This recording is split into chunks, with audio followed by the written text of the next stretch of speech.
અમરનાથ મહાદેવનું મંદિર છે. આ કોબડીથી 9 કિલોમીટર થાય છે અને અંદર જંગલની અંદર આ મંદિર આવેલું છે. અહીંયા ઘણા બધા વન્ય જીવો રહે છે. હરણ, રોજડા, સિંહ, પશુ પક્ષીઓ.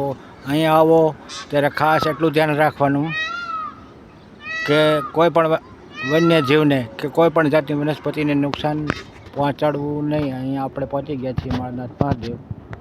અહીંયા આવા વન્ય વૃક્ષો આવેલા છે. વૃક્ષોની તો ખબર નથી કયા વૃક્ષ છે. સરસ મજાના આવેલા છે અને દરેક વૃક્ષે ફોરેસ્ટ ખાતાવાળાએ એક નંબર આપેલો છે જેથી એનું જતન થાય. અને એક સરસ મજાનો પાણીનો કુંડ છે. ત્યારે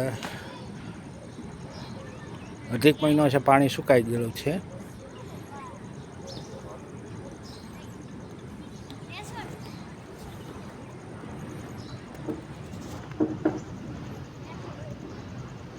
અને અહીંથી આ જે ભગવાન શિવનું મંદિર છે એની અંદરથી ગૌમુખમાંથી માલેશ્રી નદી નીકળીને ભાવનગર પાસે ખંભાતના અખાતમાં આ નદી મળે છે.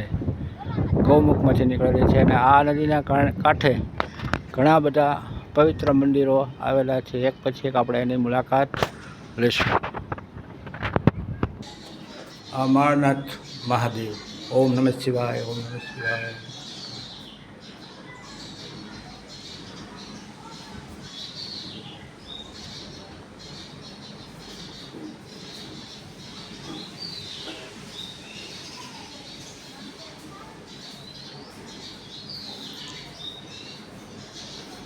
અમરનાથ મહાદેવ,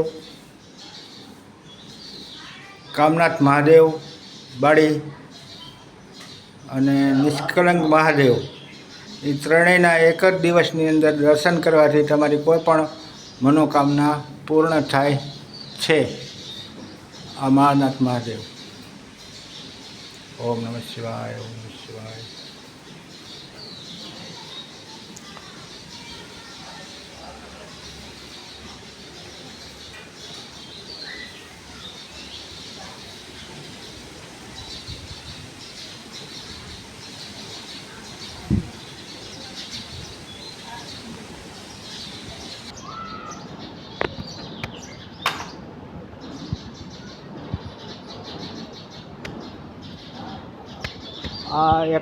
આમાં વિશેષતા એ છે કે આ અમરનાથ મહાદેવને ગૌમુખમાંથી જે માલેશ્રી નદી નીકળી છે એ નદી ભાવનગર પાસે ખંભાતના અખાતમાં મળે છે. પણ એ નદીની અંદર સાચા હંસો ચારો ચરવા આવે છે.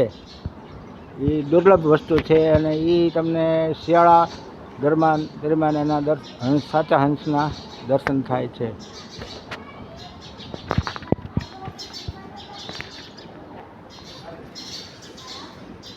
આ મંદિર પ્રકૃતિના ખોળે છે.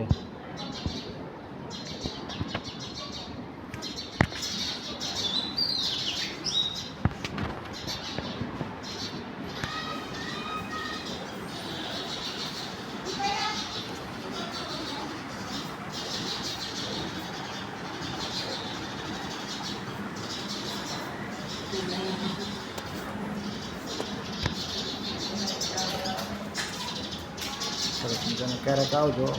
અહીંયા આવો ત્યારે ખાસ એક અગત્યની વસ્તુ કે કોઈ પણ જાતનું વ્યસન કરીને અહીંયા આવવું નહીં અને અહીંયા આવીને કોઈ પણ જાતનું વ્યસન કરવું નહીં. દારૂ, માંસ, મદિરા, અન્ય વસ્તુનું સેવન કરવું નહીં. જય મહાનાથ.